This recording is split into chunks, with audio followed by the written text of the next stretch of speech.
Hello everyone, Azellorant here, and Hasna will be releasing here shortly at the time of this recording.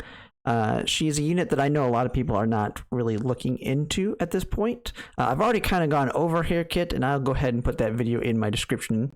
And so I thought I'd just kind of give my thoughts on the kind of should you pull with her.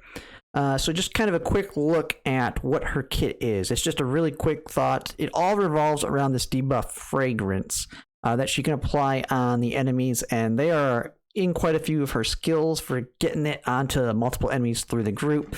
And then ultimately what fragrance can do for her kind of revolves around her last two ranks, where she has this one penetrating where she can do a significant amount of damage to enemies that have the fragrance, and then even the basic attack Murderous Phantom here, which makes it where she can actually have a basic attack that does really big damage with the crit hits on enemies that have fragrance. That's kind of the main thing with her, is she can do a lot of damage, and then she has like a couple other little control type things in her kit, like the ability to do sleep on that basic attack and a couple other things.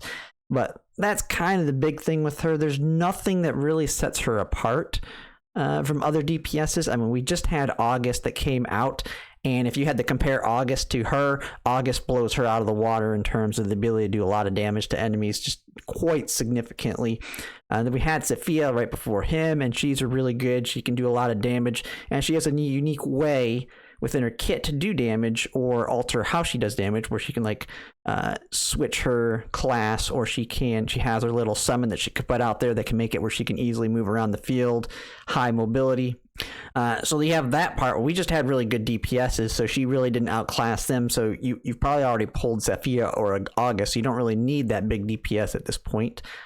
And then the other thing you have to think about that's coming right after her, we're almost certainly getting Homa next, just because she's the next one in this kind of grouping of units that we've had. And then after that, we'll kind of be looking into the expansion where we have Agatha, Tear, and a Karis, and then another one, I believe. We have a couple other units coming after that, and pretty much every other unit, I say Agatha, to me, is better than Hasna. Karis is better than Hasna. Tear is significantly more valuable than Hasna in his support role, and Homa, which is almost certainly next, is a lot better than Hasna. So when it comes to the should you pull, to me, Hasna's going to be, in my opinion, probably the easiest skip of all of the units that we've had up to this point. So unless you are someone that really likes her as a character, I mean, because that's one thing. If she's going to make the game fun for you and you really like her kit, I'm not going to say to skip her on that point. I mean, you definitely want to enjoy the game. We're getting to that point where people's accounts should be starting to kind of settle, where they kind of have the units they want. They should be at least starting to get their first core team together. And so once you have that first core team, I mean, realistically, you're just kind of now fine-tuning it with some improvements, and then kind of working your way to building up your second team, especially for when we get Tower of Adversity, which is where you're going to need the two teams. But that's why Homa and Tear are going to be especially important, because they're really going to enhance and give you a lot of flexibility with those teams when it comes to the support side of things. But yeah, for the overall on her is that she is just an easy skip. Even I kind of spend a decent amount of money in this game and have quite a few pulls. I think at this point I still have 250 pulls. I did buy the monthlies right before last month ended, and then I'm going to buy the monthlies this one, so that's like another 60 pulls right there. And even with all those pulls, I am going to be skipping her.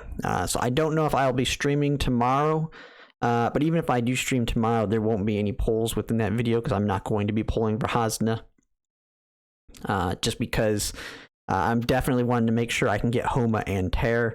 And if you watched my last video when I pulled for August, that was probably the worst luck I've had so far in this game. I think it went all the way to 160 pulls to get him. So that definitely hurt my pulling capabilities. And then if I was going to pull another DPS, the one I'm looking at for that is going to probably be either Karis or Agatha. Agatha is actually, I believe on the CN version, been moved up from tier 1 to tier 0, because she's been extremely valuable lately in the Tower of Adversity in areas that Sophia and August are not. So yeah, that's just kind of my thoughts on Hasna. I do definitely think you want to skip her unless you really like her. There's just far too many good things coming up soon that just outclasses her. She's to me, one of the lowest value units of all the debuts we've had so far. I know most people are probably really hurting in polls at this point because we've had a lot of tier zeros back to back. We had to kind of end it. If you like my content, if you could like, comment, and subscribe, it really helps. Thanks for watching.